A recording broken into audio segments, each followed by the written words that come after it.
Welcome back to Shem's Universe. So today, guys, we're going to go over trines and how you get rich with your trines.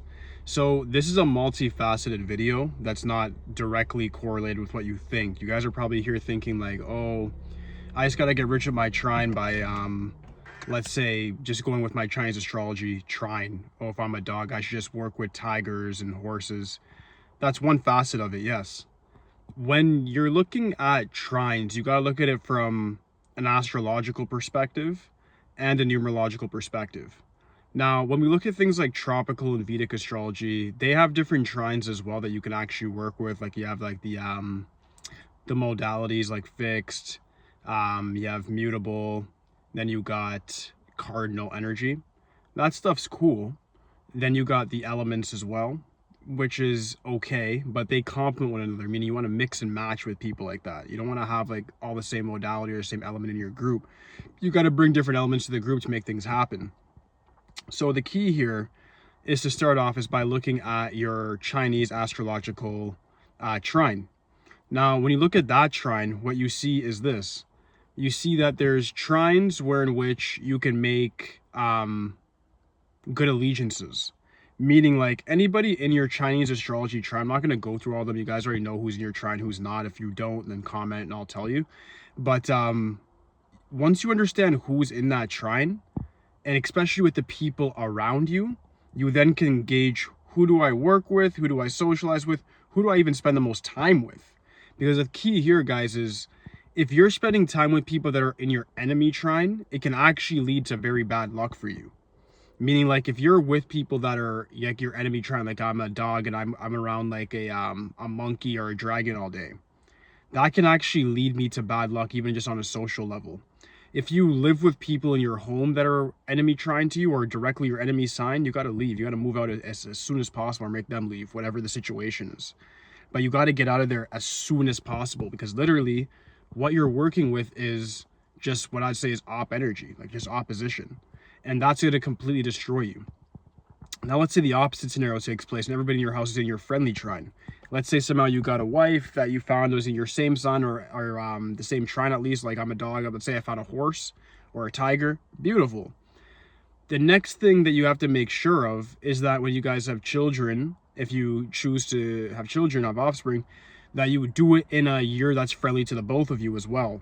Meaning that you guys are all one trine. Now imagine you, your wife, or if you're a woman watching this, you, your husband, and your child are all one trine, and you keep doing that for the trajectory of your next children as well. Now, of course, you can't affect like extended relatives and family and things like that. Like that's not going to work. But if you can do that at least with the people that you know that you can not control them, but you can control the situation, how they come about, like your children, then you're going to have a great relationship with them, and you can in turn make a lot of money, have family-related businesses. Things can escalate, evolve quite quickly in a very positive way. It's a positive spiral in that sense. When you're looking at your social groups, the same thing. If you have people with your Chinese astrological sign the same one as you, meaning people born the same year, it's easy enough. At least if you have friends from grade school, of course you guys are going to be the same sign for the most part, unless somebody's in January, then it could be debatable. But for the most part, you're going to be around people with the same sign as you, especially if you make a lot of friends in your grade.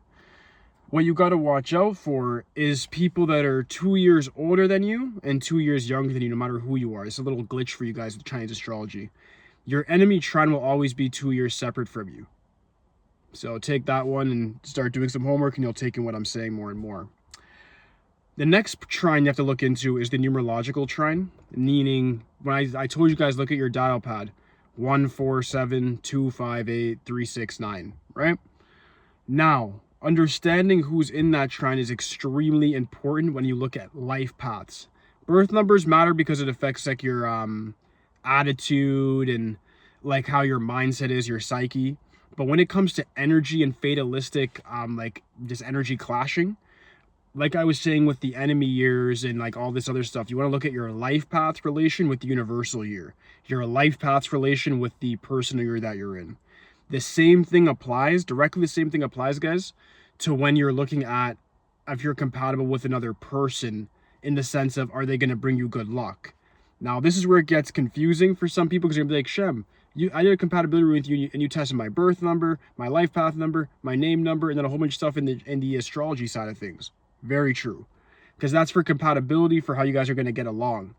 But for how are you guys going to be able to make money, which is what this video is about. Are you guys going to be able to make money? You guys are going to be able to get rich? Are you guys going to be able to give each other good luck and feed into each other and actually recharge each other? All that really matters is if you guys have the same life path trine. It's as simple as that. So for the guys out there that we're going to get compatibility readings, they just want to know if they can make money with somebody, don't bother. Look at your phone dial pad and see if the person's in your trine. If you're a life path 1, I'll go through this one a little bit. If you're a life path 1, you can do very well in business with life path 4s, life path 7s. If you're a life path 2, you do well with life path 5s, life path 8s, or if you're an 11, you get it. And then if you're a life path 3, you get along with like 3, 6, 9, of course, you guys get it. So understanding those trines is important. I said 2, and I bring 11 into that as well, because I think 11 can still get along quite well with the 2, 5, 8 trine. I think 22 can get along with the 1, 4, 7 trine quite well. And I think that 33 gets along with the 3, 6, 9 trine quite well. So you can actually fit the master numbers into their own distinctive trines as well very easily.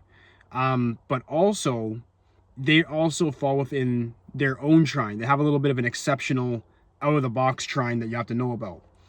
11s, 22s, and 33s, if they work together, are going to be able to do like insurmountable things. Like they can do things that people would view as impossible and get it done. So if you're in a master number, you have other master numbers around you, please work with them. If you guys can get along, please work with them, because you're going to actually see a lot of magical things happen.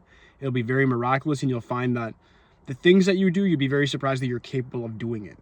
Just because with that, you by yourself might not be able to do it, but you then working with those set other people will bring that magic together and make things happen.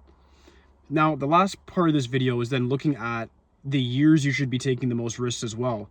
You want to be using your friendly trines the most risks. This year is a snake year for me. I'm a dog, right? And it's a 9 year. I'm a life path 8. Cool. Last year was dominant for me for a certain extent, but even though it was an enemy Chinese astrological year, the numerology had guided me through, made lots of money, had a bit of family dispute, but overall was really good. It was cool.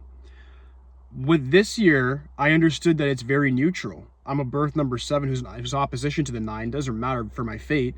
But the me being a life path 8 and the 9 is just, they're next to each other. They're kind of polarizing in a sense. They don't really get along that well. So I understood that I'm in a snake year that's neutral to the dog, a 9 that's neutral to the 8. So I'm just doing very, very militant things this year. I haven't done much social life, much clubbing, much anything. Have I gone to the club at all? No. Yeah, so I've literally just been living militant a whole year. Last year I was partying, I was doing different things. Even though it was my enemy year, I knew numerologically my 8 would dominate anyways, so I was fine. You have to apply the same things to your life, guys. There's certain years where you're meant to do more than other years. What you have to do is look at it like this. In enemy trine years, your whole enemy trine, you should be more militant, more disciplined, than anything else. Meaning, like, if you're in a Chinese astrological enemy trine year, you want to be like the person that has no vices that year. You want to accrue no bad karma. You don't want to break any government laws. You want to make sure that you're following completely in the book. You don't have to be down low, because you can actually make the most success in those enemy trine years because you're actually accruing so much good karma on yourself. So you end up getting random blessings during an enemy year, and then you stop believing that's even real. You're like, wait a minute. No such thing as an enemy year. I had the best year of my life. But it is an enemy year. You just did all the right things. So that's why the stars still have to align for you. The next thing, though, is when we look at the friendly trine is this. Your friendly trine is the time where you should actually be going harder, meaning taking more risks, getting yourself out there in the social world more, doing more traveling.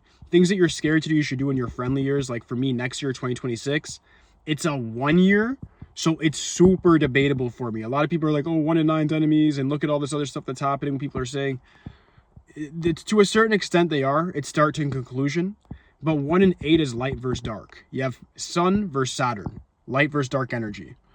Life path 8's next year, even though it'll be good for you if you have a good Chinese astrological trine, understand it's only 50% good for you. Because if you're an 8 in a 1 year, it's not the best regardless. You'll do better in an 8 year, even if it's an enemy astrological sign too, because numerology supersedes astrology. So understanding that 2026 is like average to me. It's like, okay, cool. I might take a little bit more risks. I might start new things because it's a 1 year. But overall, I'm still going to be very, very disciplined next year and going very hard. In the 2027, in my actual trine, the 11 year, when I'm an 8, that's going to be very good for me. That's when I'm going to take more risks, do more investments, move. All these things are going to take place. I'm telling you guys these things, it applies to your life as well. You should be mapping things out in your head the way I just was. What do you actually plan on doing? What's your actual plan each year? You should be mapping out your life in comparison to your friendly trine years. If I'm in a friendly trine year, then that's the year I should be trying to get rich the most. It's the year I should be taking the most risks, the year I should be getting the least sleep, and the year I should just be really networking with everybody around me that's within my friendly trine, either numerically or astrologically, preferably both.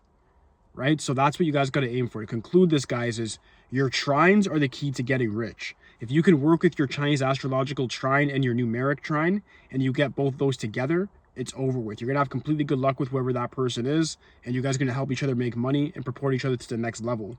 If you at least 50% of that's correct, like your Chinese astrological zodiac signs are in the same trine, but maybe your numbers are neutral, that's cool as well. Lastly, if your numbers are enemies, they're not compatible, but your Chinese astrological signs are in the same trine, I still wouldn't recommend it, as you can still accrue each other bad karma and overall bad luck without knowing why. All right, so that does conclude my video for today, guys. If you have any questions for me, just leave in the comment section. Aside from that, please like, subscribe. Holla at me. That's it for today, guys. Peace.